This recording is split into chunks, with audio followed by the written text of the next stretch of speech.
কিরে ভাই, তুই এত ভারী পাথর কেন উঠাচ্ছিস? তুই উঠাতে পারবি? পারলে উঠিয়ে দেখা।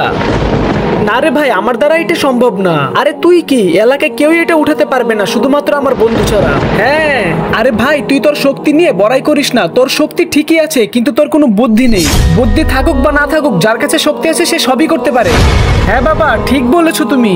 আরে ভাই, তুমি যত যাই বলো না কেন, বুদ্ধির কাছে শক্তি কিচ্ছুই না। চাচা, ওরে বুঝা, ও কিন্তু অনেক বেয়াদবি করতেছে। আচ্ছা শোন, তোর কাছে বুদ্ধি বেশি বড় মনে হলে প্রমাণ করে দেখা। আমি প্রমাণ করে দেখাচ্ছি, বুদ্ধির কাছে শক্তি কিচ্ছুই না। চলো আমার সাথে। এই নে পলিথিন, পারলে ওই দাগের ওই পারে ফেলে দেখা, দেখবো তোর কত শক্তি। ঠিক আছে। হেইয়া, শেষ। এইটুকুই শক্তি? আরে গুড়িমুড়ি করে ফেল, গুড়িমুড়ি করে ফেল। হেইয়া! আরে পলিথিন তো এখানেই রয়ে গেল। এবার দেখো তোমরা আমার বুদ্ধি দিয়ে কিভাবে এটা দাগের ওই পারে ফেলি।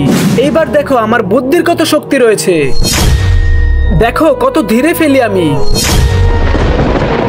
আরে দেখলে ভাই, শক্তির থেকে বুদ্ধি অনেক বড় হয়ে থাকে।